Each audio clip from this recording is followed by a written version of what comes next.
السلام علیکم، programme night edition میں ہم آپ کو خوش آمدید کہتے ہیں۔ ناظرین، گزشتہ 11 سالوں میں جمہوریت اور دھرنوں کا چولی دامن کا ساتھ رہا ہے۔ پیپلز پارٹی کی حکومت کے آخری سال 2013 میں عوامی تحریک کے سابق سربراہ ڈاکٹر طاہر القادری نے دھرنا دیا تو 2014 میں نون لیگی حکومت کے پہلے 14 ماہ بعد ہی تحریک انصاف سڑکوں پر آ گئی۔ پھر 2017 میں ہی نون لیگ کی حکومت کے خلاف تحریک لبیک نے فیض آباد میں دھرنا دیا تھا، جبکہ تحریک انصاف کی حکومت کو بھی آتے ساتھ ہی دھرنوں نے اپنی لپیٹ میں لے لیا ہے۔ پہلے سال میں ہی تحریک انصاف کی حکومت کو تحریک لبیک کی جانب سے لاک ڈاؤن کا سامنا کرنا پڑا، جبکہ اب حکومت کے دوسرے سال میں اپوزیشن جماعتیں گزشتہ 5 روز سے اسلام آباد میں دھرنا دیے بیٹھی ہیں۔ اپوزیشن جماعتیں وزیراعظم کا استعفیٰ اور اسمبلیوں کی تحلیل چاہتی ہیں، جبکہ وزیراعظم نے مذاکراتی کمیٹی کو مذاکرات کا اختیار دیتے ہوئے یہ ہدایت کی ہے کہ حکومت اپوزیشن کے تمام آئینی مطالبات ماننے کو تیار ہے، لیکن آج بھی پریس کانفرنس کے بعد حکومتی اور مذاکراتی ٹیم کے نمائندے عوام کو کوئی مثبت خبر نہیں دے سکے اور دونوں فریقین کے درمیان ڈیڈ لاک تاحال قائم ہے، جبکہ ایسے میں ان ہاؤس تبدیلی کی جو باتیں ہیں وہ بھی سرگرم ہیں اور یہ کہا جا رہا ہے کہ یہ طریقہ آئینی بھی ہے اور قابل عمل بھی، لیکن یہ کسی طور پر بھی حکومت کو منظور نہیں ہے۔ ایک حقیقت یہ بھی ہے کہ مولانا کے دھرنے نے حکومت کو ایک بڑا ڈنڈ ڈالا ہے اور بیڈ گورننس، معاشی زبوحالی کا شکار معیشت پہلے سے ہی مزید کمزور ہو چکی ہے اور عوام میں جو بے یقینی ہے یہ مزید بڑھ گئی ہے۔ مولانا وزیر اعظم سے استعفیٰ لینے میں ابھی تک تو ناکام ہے، لیکن مولانا کا دھرنا یقیناً حکومت کو بڑا دھچکا دینے میں کامیاب ہو گیا ہے، جبکہ حکومت کے اتحادیوں کو تو لگ رہا ہے کہ چیزیں بہتری کی طرف جا رہی ہیں، لیکن سوال یہ ہے کہ اگر وزیر اعظم کا استعفیٰ لیے بغیر مولانا اسلام آباد سے واپس چلے جاتے ہیں تو کیا یہ مولانا کی ناکامی تصور ہوگی؟ کیا اپوزیشن جماعتوں نے اس دھرنے سے کچھ حاصل بھی کیا ہے یا نہیں؟ جبکہ حکومتی مذاکراتی کمیٹی کے سربراہ پرویز خٹک نے آج کہا ہے کہ ایسی کوئی راہ نکالیں گے جس سے دونوں فریقوں کی عزت رہ جائے۔ سوال یہ ہے کہ کیا حکومت مولانا کو فیس سیونگ دینا چاہتی ہے؟ مولانا کے لیے آخر فیس سیونگ ہو کیا سکتی ہے؟ اہم سوال یہ بھی ہے کہ مولانا اسلام آباد کیوں آئے اور لے کر یہاں سے کیا جائیں گے؟ دوسری جانب لاہور ہائی کورٹ میں پاسپورٹ اور مچلکے مقررہ وقت کے بعد جمع کروانے کی وجہ سے آج مریم نواز کو رہائی نہیں مل سکی ہے اور آج رات بھی وہ سروسز ہسپتال میں ہی گزاریں گی، وہیں رہیں گی، اور یہی وجہ ہے کہ نواز شریف صاحب جنہیں سروسز ہسپتال سے ڈسچارج کیا گیا تھا لیکن وہ مریم نواز کو رہائی نہ ملنے کی وجہ سے انہوں نے فیصلہ کیا کہ وہ بھی آج وہیں رہیں گے اور کل انہیں شریف میڈیکل سٹی منتقل کیا جائے گا۔ اسی پر میں بات کرنے جا رہی ہوں، میرے ساتھ مسلم لیگ نون کے رہنما رانا تنویر حسین نے جوائن کیا۔ السلام علیکم، بہت بہت شکریہ رانا تنویر حسین صاحب آپ کا۔ رانا صاحب، سب سے پہلے تو نواز شریف صاحب کی صحت کے بارے میں بتائیے گا۔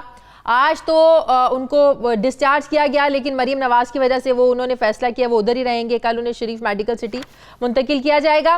ڈاکٹرز کہہ رہے ہیں کہ ان کے خون کے نمونے باہر بھجوائے جائیں گے۔ کیا مسلم لیگ نون کے اندر کچھ ایسی باتیں ہو رہی ہیں کہ انہیں باہر جانا چاہیے، نہیں جانا چاہیے؟ شریف خاندان کے حوالے سے کیا سوچ ہے کہ نواز شریف کا علاج کیا بیرون ملک ہونا چاہیے؟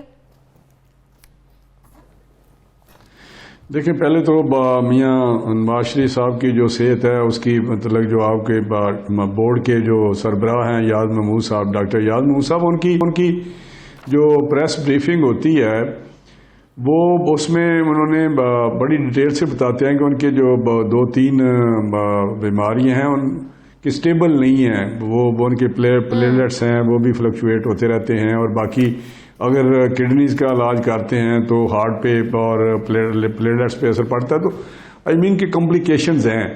تو کچھ ٹیسٹ بھی ایسے ہیں وہ کہتے ہیں ہمارے پاس تو اکوپمنٹ ہی نہیں ہے۔ تو اس سلسلے میں جو ہماری پارٹی کی اور موسٹلی اور فیملی کی بھی یہی رائے ہے کہ میاں نواز شریف صاحب کو باہر جا کے اپنا کمپلیٹ جو ہے وہ علاج کرانا چاہیے۔ اب میاں صاحب کا ایک اپنا ذہن ہے، وہ کہتے ہیں جی کہ میں ادھر ہی رہوں گا اور ادھر ہی علاج کراؤں گا، تو انشاءاللہ جب ڈاکٹرز کہہ رہے ہیں کہ ان کا علاج باہر ہو سکتا ہے تو نواز شریف صاحب پھر بضد کیوں ہیں کہ انہیں یہیں پر علاج کروانا ہے؟ وہ کیوں نہیں چاہتے کہ باہر جائیں، صحت یاب ہوں، اگر ان کا باہر اچھا علاج ہو سکتا ہے اور وہ جا بھی سکتے ہیں؟ جب دیکھیں، ان کی ایک اپنی سوچ ہے کہ میں اس سے یہ تاثر نہ ملے کہ شاید میں باہر چلا گیا ہوں، اور جو ان کا ایک سٹیٹس ہے، ملک کے سب سے بڑے لیڈر ہیں، 3 دفعہ پرائم منسٹر ہیں اور سب سے بڑی پارٹی کے سربراہ بھی ہیں، تو میں سمجھتا ہوں کہ ان کی اپنی ایک سوچ ہے, ایک اپنے اسٹیٹ آف مائنڈ ہے, لیکن ہم ان کو قائل کرنے کی کوشش کر رہے ہیں کہ وہ باہر ہی ان کا مناسب علاج ہے, کیونکہ ان کی جتنی بھی پہلے بھی جو علاج ہوئے ہیں یا کمپلیکیشنز ہوئی ہیں, باہر کے ان کے ڈاکٹرز ہی علاج کرتے رہے ہیں اور وہ بہتر سمجھتے ہیں. جو آپ کا ڈاکٹر جو شروع سے علاج کر رہا ہو کسی بیماری کا, تو اس کو بہتر وہ کمپری ہینڈ کرتا ہے کہ ایشو ہے کیا اور کس طرح اس کو ہینڈل کیا جائے. تو میاں صاحب کی بات سے تو یہ سمجھ میں آ رہا ہے کہ شاید وہ سمجھ رہے ہیں کہ اگر وہ باہر چلے جاتے ہیں تو اس کے سیاسی اثرات کچھ اچھے نہیں ہوں گے, لوگ شاید یہ کہیں گے کہ ڈیل کر کے چلے گئے ہیں, یا یہ واپس جانا چاہتے تھے, یہاں سے باہر جانا چاہتے تھے, اب واپس نہیں آئیں گے, ایسی باتیں شروع ہو جائیں گی. کیا وہ سمجھتے ہیں کہ اس کے سیاسی اثرات اچھے نہیں ہوں گے, اس لیے انہوں نے فیصلہ کیا وہ یہی رہیں گے؟ شازیہ, یہ بڑا انفارچونیٹ ہے کہ میں سمجھتا ہوں کہ اس قسم کی باتیں کرنا اور مجھے بڑی تکلیف ہوتی ہے سن کے. کوئی میڈیا کے کچھ بھی لوگ ایسے ہیں جو یہ بات کرنا شروع کر دیتے ہیں ڈیل اور ڈیل کی بات. میں سمجھتا ہوں کہ ایک بندے کی کریٹیکل کنڈیشن ہے, جو صحت کی کریٹیکل کنڈیشن ہے, اس پہ سیاست کرنا یا اس کو کوئی اور رنگ دینا یہ مناسب نہیں ہوتا. اب پہلے بھی جب بیگم کلثوم صاحبہ کی جو بیماری تھی اس کو کس طرح لیا گیا, اور اب سوچے ذرا جو لاحقین ہیں ان کو کس طرح وہ ان چیزوں کو لیتے ہیں, کس طرح ان پہ گزرتی ہے, کیا ان کی کیفیت ہوتی ہے. ابھی بھی میاں صاحب کی جو صحت ہے اس کے متعلق بھی باتیں کی گئی. اب سرکار کے ڈاکٹر ہیں 10, 12, 13, 14, 15 جو وہ ایڈ کرتے رہے ہیں, وہ جو کہتے ہیں وہ آپ کے سامنے ہیں. تو مجھے جو بڑی تکلیف دہ بات ہے کہ کچھ جو اس وقت حکمران ہیں انہوں نے بھی کوئی ایسی باتیں کی. وزیر داخلہ اعجاز شاہ ٹیلی ویژن پر بات کر رہے تھے, ٹاک شو میں انہوں نے کہا کہ نواز شریف کو اگر بیرون ملک علاج کی ضرورت ہوئی تو راستہ نکل آئے گا. وہ کہتے ہیں نام حکومت نے نہیں, نیب نے ECL میں ڈلوائے. ان کی اس بات سے یہ میسج مل رہا ہے کہ اگر نواز شریف صاحب چاہیں گے تو حکومت رکاوٹ نہیں بنے گی, نام بھی ECL سے نکل جائے گا اور وہ آسانی سے باہر جا بھی سکتے ہیں اگر میاں نواز شریف صاحب نے یہ چاہا تو. انٹیریئر منسٹر ہیں اعجاز شاہ صاحب, وہ یہ سلسلے میں بات کر سکتے ہیں کہ ان کا سبجیکٹ ہے, لیکن پہلے چند دن پہلے انہوں نے ایک انٹرویو دیا تھا, اس میں کہا تھا کہ ان کا نام ECL میں نہیں ہے. یہ میں آپ کو کہہ رہا ہوں ود فل اتھارٹی. اور آج وہ کہہ رہے ہیں کہ میاں نواز شریف صاحب اور کیپٹن صفدر و مریم کا نام ہے. اب انٹیریئر منسٹر ہوتے ہوئے اگر ان کو علم نہیں ہے کہ ان کا نام ہے یا نہیں ہے, تو ان کی باقی باتوں کا جو کریڈیبلٹی ہے وہ آپ اندازہ کر سکتے ہیں. مجھے شازیہ افسوس سے کہنا پڑتا ہے کہ وزراء جتنے بھی ہیں وہ بے سر پاؤں کے وہ باتیں کرتے رہتے ہیں, اور وہ دیکھتے نہیں کہ کس سلسلے میں ہم کس ایشو پہ بات کرتے ہیں, ہمیں علم بھی ہے یا نہیں. وہ وزیر بھی بات کر رہا ہوتا ہے جس کا دور دور تک اس کو علم بھی نہیں باتوں کا ہوتا. تو میں سمجھتا ہوں کہ جو اس وقت اسٹیٹ آف افیئر ہیں حکومت کے, وہ بہت ہی ایک تکلیف ہے مرحلے میں پہنچ چکے ہیں. ویسے وزیر داخلہ کی بالکل ان بیانات پہ حیرانگی ہوتی ہے کہ وزیر داخلہ ان کو پتہ ہی نہیں ہے کہ نام ECL میں ہے یا نہیں. اور اکثر بیان ہوتے ہیں. جی اور باقی جو باتیں ان کی ہے جو آپ نے بات کی, میں سمجھتا ہوں کہ میاں نواز شریف صاحب اگر کنوکشن ہوئی ان کو, پہلے جو پہلے کیس تھا ایون فیلڈ والا, اس میں وہ لندن میں تھے اور وہ اپنی بیٹی کے ہمراہ آئے اور آ کر وہ جیل چلے گئے. اس سے زیادہ کسی کے متعلق بات کرنی کہ وہاں رک جائیں گے. اور جب وہ پہلے بھی پتہ آپ کو یاد ہوگا جب فورسڈ ایگزائل میں تھے اس وقت بھی انہوں نے 1-2 دفعہ اٹیمپٹ کی کہ میں پاکستان آؤں. تو میں سمجھتا ہوں کہ ایک ایسے بندے کی جس نے اتنی زیادہ پاکستان کی خدمت کی ہے, پاکستان میں اپنی خون دیا ہے, اپنا رات دن محنت کی ہے, اور اتنا بڑا سیاسی اللہ تعالیٰ ان کو صحت دے, جو بھی فیصلہ ہو ان کے لیے بہتر فیصلہ ہو. رانا تنویر صاحب, پاکستان تحریک انصاف کے رہنما وفاقی وزیر برائے سمندری بحری امور علی زیدی صاحب ہمارے ساتھ ہوں گے ایک چھوٹے سے وقفے کے بعد.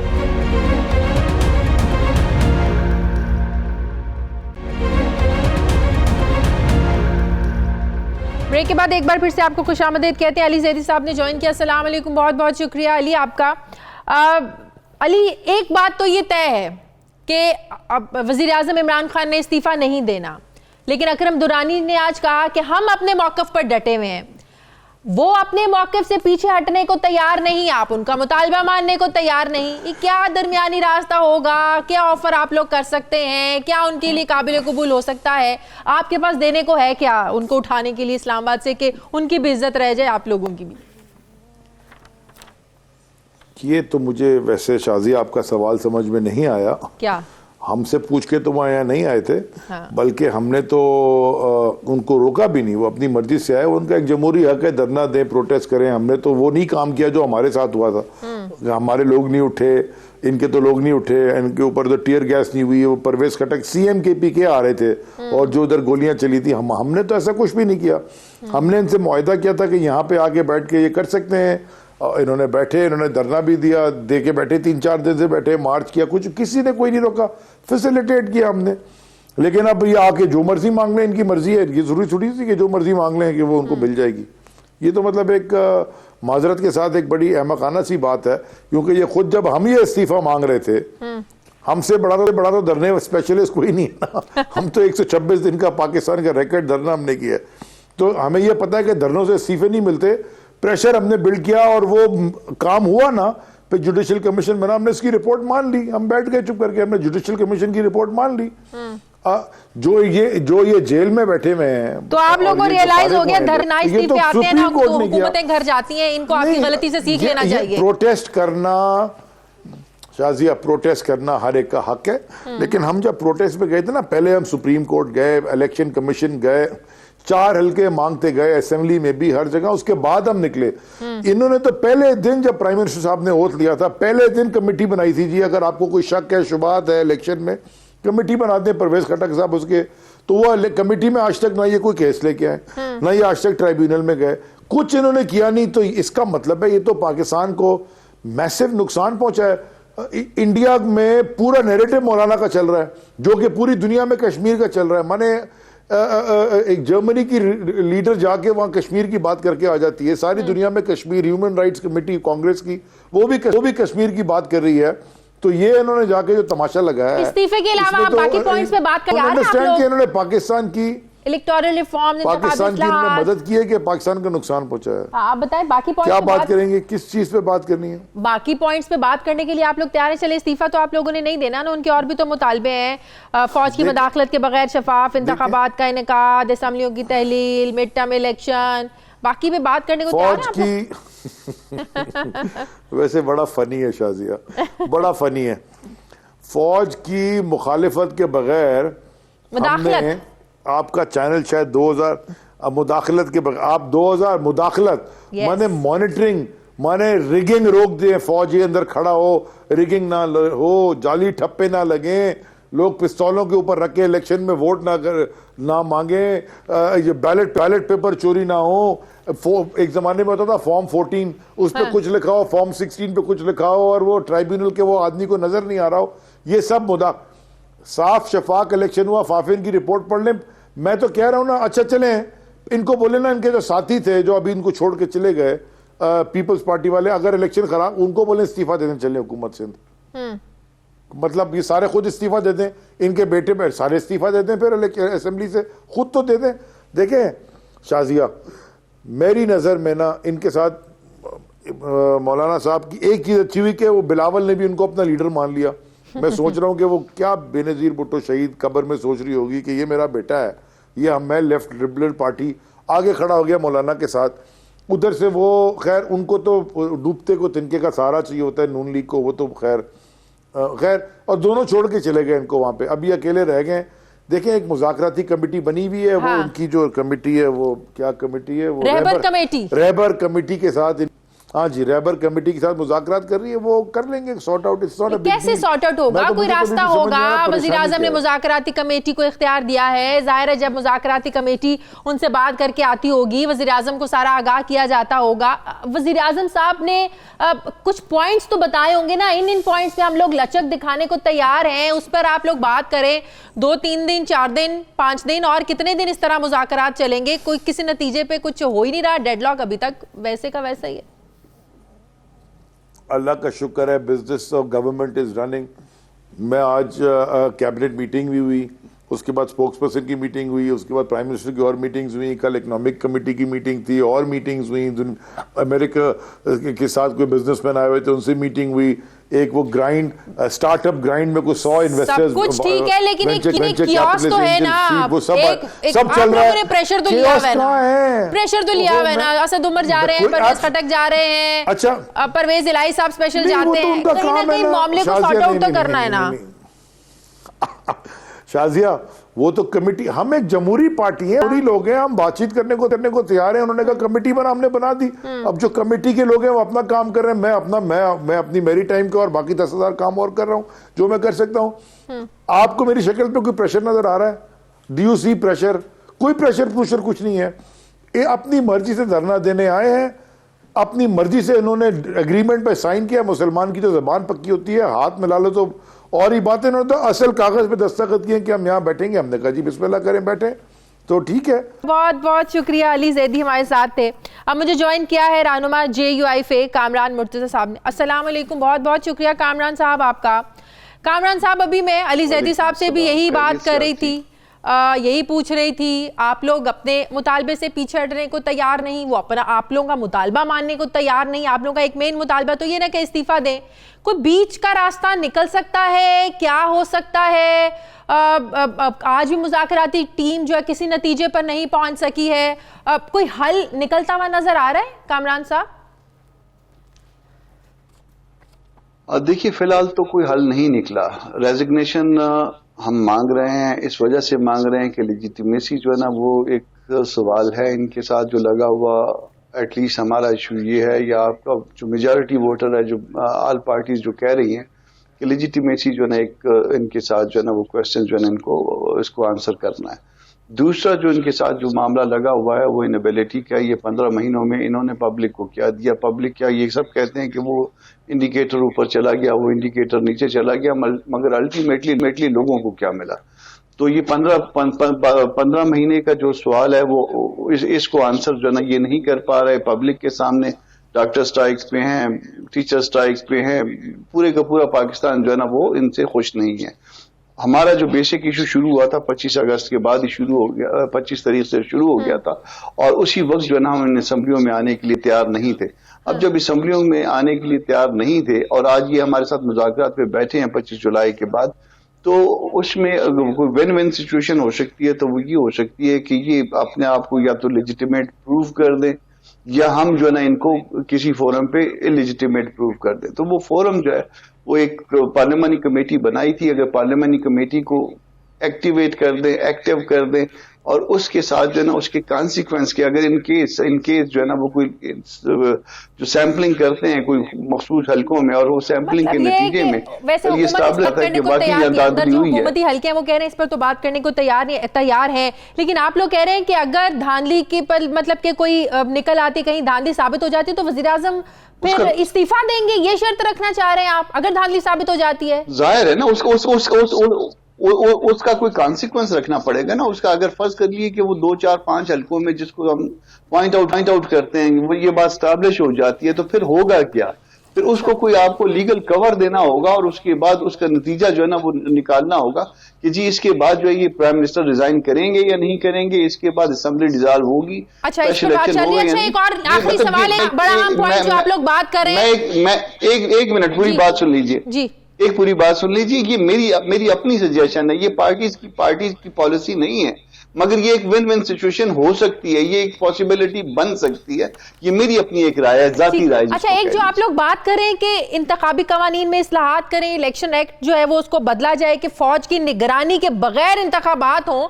فوج تو ایک انسٹیٹیوشن ہے, سب کو اعتماد ہے فوج کے اوپر کہ فوج کی موجودگی میں صاف شفاف انتخابات ہوتے ہیں. اور دوسری بڑی عام بات, یہ تو فیصلہ ویسے الیکشن کمیشن کا ہوتا ہے نا کہ فوج ان کو انتخابات میں چاہیے ہے نہیں چاہیے ہے. اس وقت کون سا حکومت ہوتی ہے, کیئر ٹیکر حکومت ہوتی ہے, یہ فیصلہ تو الیکشن کمیشن پہ چھوڑ دینا چاہیے. یہ حکومت کیسے فیصلہ کر سکتی ہے کہ ہمیں فوج چاہیے نہیں چاہیے؟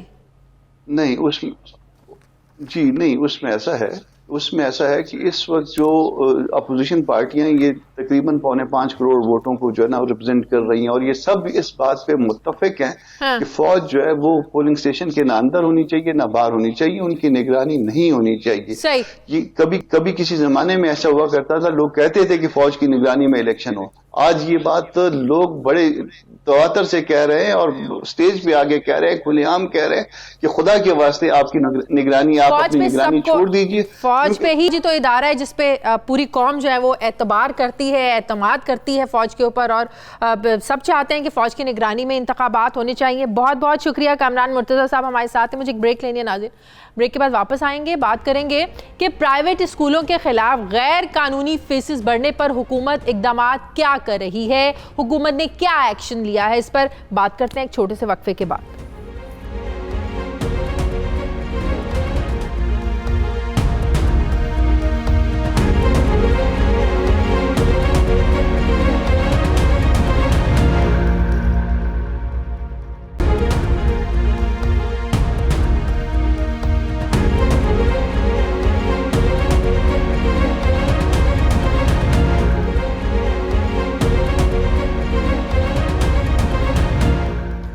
ناظرین، تحریک انصاف نے ملک میں یکساں تعلیمی نظام لانے کا وعدہ کیا تھا. ابھی تک اس معاملے پر کوئی پیش رفت نہیں ہو سکی ہے، لیکن پرائیویٹ اسکولز کی جانب سے غیر قانونی اور غیر ضروری فیسز بڑھانے کے خلاف تحریک انصاف کی حکومت متحرک نظر آتی ہے. گزشتہ مہینے ہم نے اپنے پروگرام میں صوبائی وزیر تعلیم ڈاکٹر مراد راز سے یہ سوال کیا تھا کہ نجی اسکولوں کی جانب سے بڑھائی جانے والی فیسوں کے حوالے سے انہوں نے ایکشن کیا لیا ہے. تو انہوں نے کیا کہا تھا، ذرا یہ سنیے. پرائیویٹ اسکولوں کی فیسوں کا جو مسئلہ ہے وہ گھر گھر کا مسئلہ ہے. آپ کو یاد ہوگا نا سپریم کورٹ کا فیصلہ جب 2017 میں پرائیویٹ اسکولوں نے کہا تھا کہ ہم نے 20 سے 25% جو جی انہوں نے کہا تھا کہ ہم نے فیسیں بڑھانی ہے، تو سپریم کورٹ نے کہا کہ جو اس وقت کی فیسز ہیں آپ 5% اس سے زیادہ بڑھائیں. آج تک وہ فیصلہ امپلیمنٹ نہیں ہوا. جب چاہتے ہیں پرائیویٹ اسکول والے اپنی من مرضی کرتے ہوئے فیسیں بڑھاتے ہیں. آپ لوگوں نے کیا یہ سمجھا دیں ذرا، اس کو تو امپلیمنٹ کروا نہیں پائے.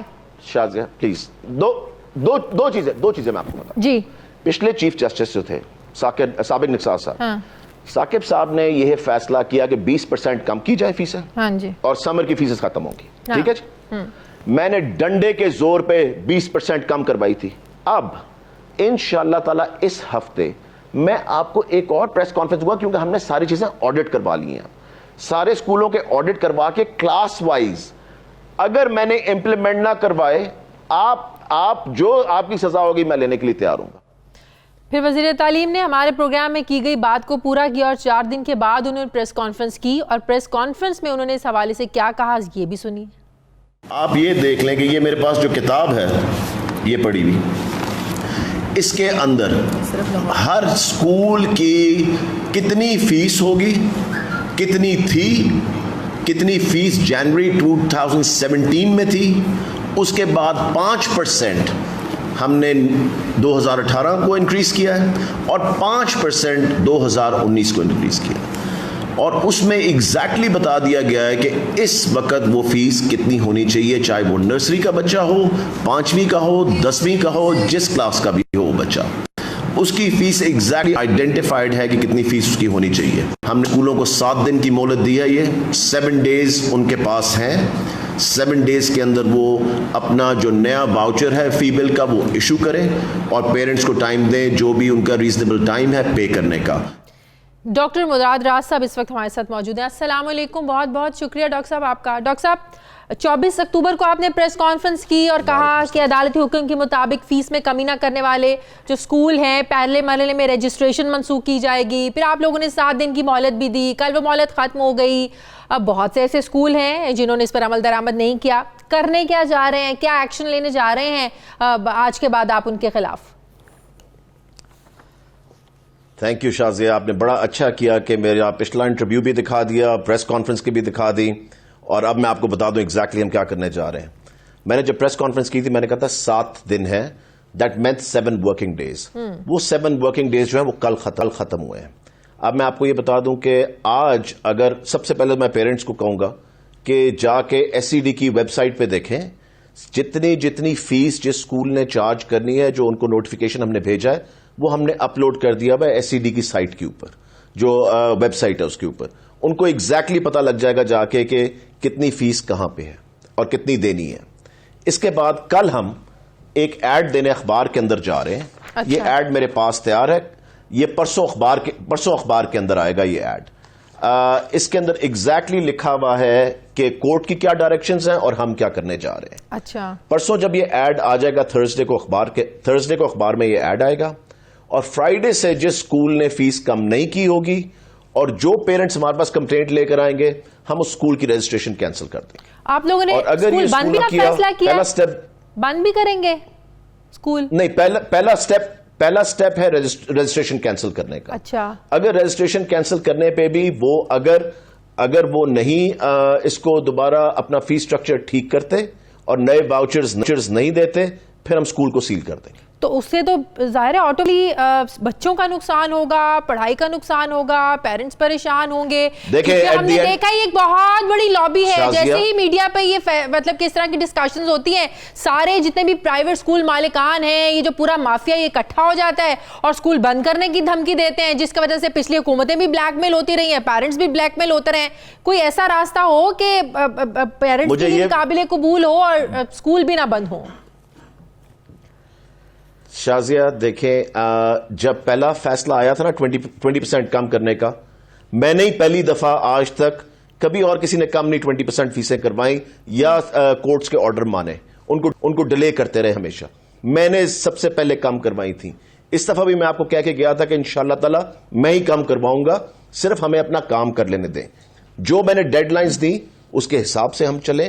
آج بھی میں آپ کے سامنے بیٹھا ہوں, میں نے آپ کو بتا دیا پرسوں یہ ایڈ آئے گا پیپر کے اندر, اس کے اندر سارے احکامات لکھے ہوئے. اچھا, اور انشاءاللہ تعالی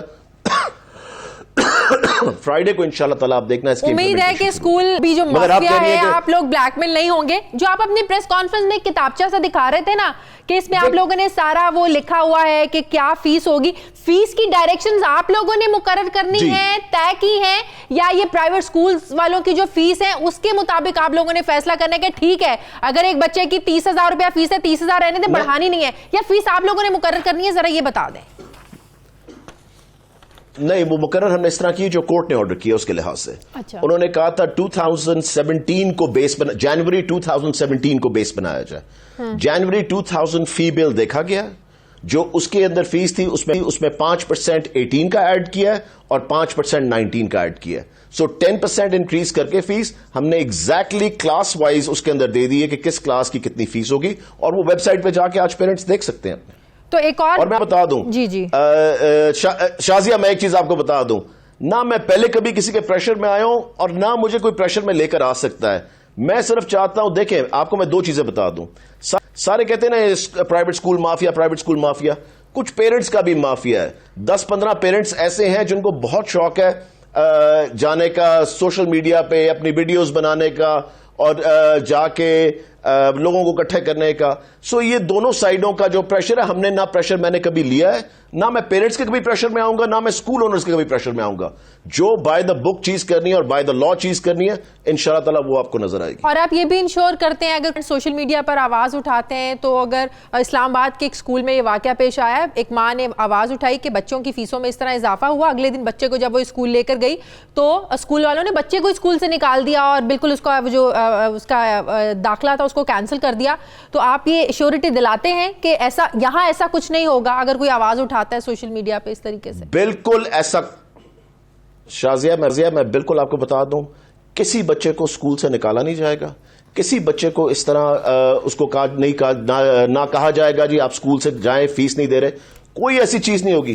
جو چیز ہوگی میں نے آپ کو بتا دیا پریس کانفرنس کے اندر بھی, 3 سے 4 بجے تک ہر ڈسٹرکٹ پنجاب کے جو CEO ہیں وہ اپنے آفس کے اندر بیٹھ رہے ہیں, روز 1 گھنٹہ صرف پرائیویٹ سکولز کی کمپلینٹس کے لیے.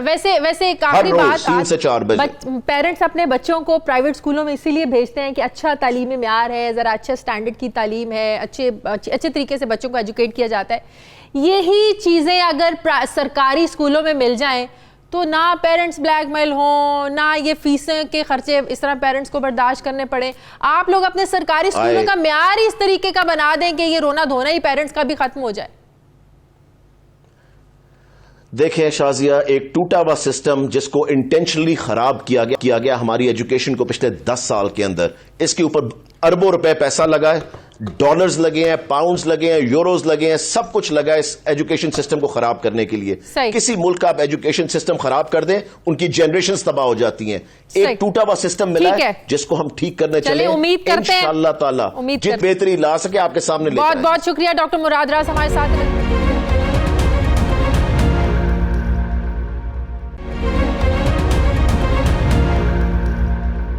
پاکستان کی معاشی شہر ہے اور 2 کروڑ سے زائد آبادی کے شہر کراچی میں امن و امان اور جرائم پیشہ افراد کی سرگرمیوں کے سبب گزشتہ کئی دہائیوں سے وفاقی اور صوبائی حکومتوں کے لیے جو اسٹریٹ کرائم ہے یہ درد سر بنا ہوا ہے. ماضی میں پاک فوج اور رینجرز کی مدد سے کیے جانے والے آپریشنز کے ذریعے وقتی طور پر شہر میں امن و امان کی صورتحال ضرور بہتر ہوئی، لیکن ابھی بھی 3780 مربع کلومیٹر پر پھیلے ہوئے شہر میں جرائم کو کنٹرول کرنے کے لیے کوئی مستقل دیر پا حل ابھی تک تاحال سامنے نہیں آ سکا ہے، جبکہ قانون نافذ کرنے والے اداروں کے آپریشنز کی افادیت صرف چند ماہ تک ہی دکھائی دیتی ہے، اور ایک مرتبہ پھر شہر میں ہونے والے جرائم کے سامنے پولیس اور قانون نافذ کرنے والے ادارے بالکل بے بس دکھائی دیتے ہیں. گزشتہ 2 دہائیوں نے جہاں کراچی کو مسائل کا گڑھ بنا دیا ہے، وہیں کراچی کے شہریوں کو بڑھتے ہوئے اسٹریٹ کرائمز کا سامنا ہے. ہر سال لاکھوں کی تعداد میں ہونے والے اسٹریٹ کرائم کی روک تھام میں قانون نافذ کرنے والے ادارے اپنی ناکامی کا متعدد بار اعتراف کر چکے ہیں. حال ہی میں آئی جی سندھ سید کلیم امام نے ایک میڈیا ٹاک کے دوران بھی اعتراف کیا کہ ان کا اپنا خاندان گزشتہ چند ماہ بھی جو ہے نا وہ اسٹریٹ کرائم کا نشانہ بن چکا ہے. ذرا دیکھیے انہوں نے کیا کہا. میں بھی اس شہر کا رہنے والا ہوں، میری ساس بھی لٹی ہیں، میرا بھانجا بھتیجا بھی لٹا ہے، میرے بہن بھائی بھی لٹے ہیں، سب لٹے ہیں، لیکن پھر بھی میں مسکرا رہا ہوں آپ کے سامنے. تو پھر عام لوگ کیسے نہ لٹیں. سی پی ایل سی کے اعداد و شمار کے مطابق کراچی میں جرائم کی شرح، خاص طور پر اسٹریٹ کرائم کی شرح سالوں نہیں بلکہ مہینوں کی بنیاد پر اس میں اضافہ ہو رہا ہے. رواں سال کے جنوری میں موبائل فون چھینے جانے کی 1427 وارداتیں ہوئیں اور جولائی کے مہینے میں یہ وارداتیں تقریباً 2900 پر پہنچ گئیں، جبکہ مجموعی طور پر رواں سال یہ تعداد تقریباً 15000 سے زائد ہے. اسی طرح جاری سال کے جنوری کے مہینے میں گاڑیاں چھیننے کے واقعات کی تعداد 122 تھی، جبکہ ستمبر میں یہ تعداد جو ہے وہ 163 تک پہنچ گئی. اس ساری صورتحال سے عوام بڑے پریشان ہے. جو سیف سٹی ایک پروجیکٹ شروع کرنا تھا سندھ حکومت نے، جس میں کراچی میں 10,000 جدید کیمرے نصب کرنے تھے، وہ پروجیکٹ ابھی تک مکمل نہیں ہو پایا ہے، جس کی وجہ سے جو اسٹریٹ کرائمز ہیں وہ دن بدن بڑھتے جا رہے ہیں. اس پر میں بات کروں گی. عادل جواد ہیں ہمارے نمائندہ خصوصی. سب سے پہلے تو عادل میں آپ سے یہ پوچھنا چاہوں گی کہ جب ہم لوگ یہ سٹوری کرنا چاہ رہے تھے، جب ہم ڈیسائیڈ کر رہے تھے کہ آج ہم یہ سٹوری کریں گے، آپ نے مرتضیٰ وہاب سے بھی بات کی، وہ بھی تیار تھے آنے کے لیے، بعد میں انہوں نے انکار کر دیا، پھر سید غنی نے انکار کیا، پھر پولیس آفیسر سے آپ نے بات کی. ان تینوں کے انکار کرنے کی کیا وجوہات تھی؟ پروگرام سے 2 گھنٹہ پہلے کوئی بھی آنے کو اس ٹاپک پہ بات کرنے کو تیار ہی نہیں تھا. جی بالکل، یہ بڑی دلچسپ بات ہے کہ جب ہم نے بات کی مرتضیٰ وہاب سے صبح میں تو وہ ایگری تھے، انہوں نے کہا کہ میں بالکل آپ کے پروگرام میں شرکت کروں گا. لیکن اس کے بعد شام میں انہوں نے اپنا ارادہ بدل دیا اور وہ مختلف بہانے بنانے لگے کہ انہیں کسی میٹنگ میں جانا ہے. بعد میں انہوں نے کہا کہ میں بہت تھک گیا ہوں، کیونکہ یہ ٹاپک ایسا ہے جس میں سندھ گورنمنٹ یا کراچی پولیس، سندھ پولیس، وہ کسی بھی طرح، اسی طرح ہم نے جب سید غنی صاحب سے، جب مرتضیٰ وہاب صاحب نے، تو انہوں نے ہمیں مشورہ دیا کہ ہم مرتضیٰ وہاب سے بات کریں. میں نے انہیں بتایا کہ مرتضیٰ وہاب صاحب پہلے ہی انکار کر چکے ہیں. اس کے بعد ہم نے کوشش کی کہ کراچی پولیس چیف غلام نبی میمن صاحب سے رابطہ کیا جائے. ان سے جب رابطہ ہوا تو انہوں نے بھی یہی کہا، انہوں نے بھی وہی موقف اختیار کیا کہ یہ میرا ایشو نہیں ہے، یہ سندھ گورنمنٹ کا معاملہ ہے. اصل معاملہ یہ ہے کہ یہ 3 سال پہلے یہ معاملہ شروع ہوا تھا. جیسا کہ آپ کو معلوم ہے کہ لاہور اور اسلام آباد میں گزشتہ 2 سال سے زائد سے سیف سٹی پروجیکٹ نہ صرف امپلیمنٹ ہو چکا ہے بلکہ اس کی افادیت بھی سامنے آنا شروع ہو گئی ہے.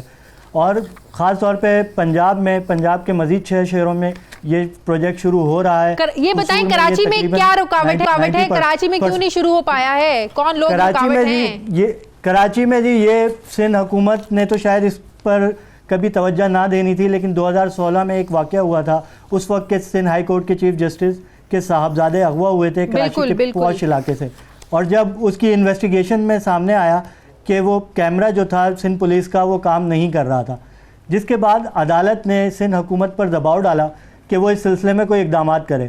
تو اس سلسلے میں سندھ حکومت نے ایک اسکیم منظور کی جس میں کراچی میں 10,000 CCTV کیمرے لگائے جانے تھے، اور یہ اس اسکیم کو امپلیمنٹ کرنے کی ذمہ داری سیکٹری داخلہ کو، محکمہ داخلہ کو سونپی گئی صوبائی، اور چونکہ صوبائی محکمہ داخلہ براہ راست وزیر اعلیٰ سندھ کے ماتحت ہے تو ان کے ذمہ داری یہ سونپی گئی، اور اسی لیے ہم مرتضی وہاب صاحب سے بات کرنا چاہ رہے تھے کہ وہ سندھ حکومت کے ترجمان ہیں، اور ابھی کرنٹ سچویشن کیا ہے، کمیٹی کن مراحل پر ہے، کرنٹ سچویشن یہ ہے کہ فیزیبلٹی رپورٹ سے بات آگے بڑھ سکی ہے نہیں بڑھ سکی ہے؟ ابھی تک اس کی فیزیبلٹی رپورٹ ہی نہیں بن سکی ہے۔ دلچسپ بات یہ ہے کہ یہ کمیٹی در کمیٹیاں بنتی جا رہی ہیں۔ ایک کمیٹی بنائی گئی جس نے ایک کنسلٹنٹ کو ہائر کرنا تھا، اس نے وہ کنسلٹنٹ ہائر کیا، اس کے بعد پروجیکٹ مینجمنٹ کمیٹی بنائی گئی جس کا کام کنسلٹنٹ کے ساتھ کنسلٹیشن کرنی تھی اور اس کو فیسیلیٹیٹ کرنا تھا فیزیبلٹی رپورٹ کی تیاری میں۔ لیکن وہ کمیٹی اب تک 8 اجلاس منعقد ہو چکے ہیں گزشتہ 2 سالوں میں، پورے 2 سال گزر چکے ہیں۔ سپٹمبر 2017 میں اس کنسلٹنٹ نے اپنا کام شروع کیا تھا اور پروکیورمنٹ کمیٹی قائم کر دی گئی تھی۔ ٹھیک ہے، بہت شکریہ آزاد آپ کا۔ ہم تو مرتضی وہاب سے یہی کہیں گے کہ اگر آپ لوگ اس کو اپنی ناکامی تصور نہیں کرتے تو ایٹ لیسٹ آپ اس ٹاپک پر آ کر بات تو کر سکتے ہیں، عوام کو بتا تو سکتے ہیں کہ کیا رکاوٹ ہے، کام کہاں تک پہنچا ہے، کب تک مکمل ہوگا یہ سیف سٹی پروجیکٹ۔ لیکن یہ کہہ دینا کہ اس ٹاپک پر ہم بات نہیں کر سکتے، ہمارے ذہنوں میں تو یہی تاثر ابھرتا ہے کہ شاید آپ لوگ اس پر اپنی ناکامی تصور کرتے ہیں اور اس پر جواب دینا ہی نہیں چاہتے ہیں، کوئی آپ سے سوال اس پر کر ہی نہیں سکتا۔ بہت بہت شکریہ۔ میرے ساتھ عادل جواد تھے۔ ناظرین، یہ تھا ہمارا آج کا پروگرام کے لیے آپ ہمیں فیڈ بیک ضرور دیجیے گا۔ میری آپ سے ملاقات ہوگی کل، اپنا خیال رکھیے گا، مجھے اجازت دیجیے، اللہ حافظ۔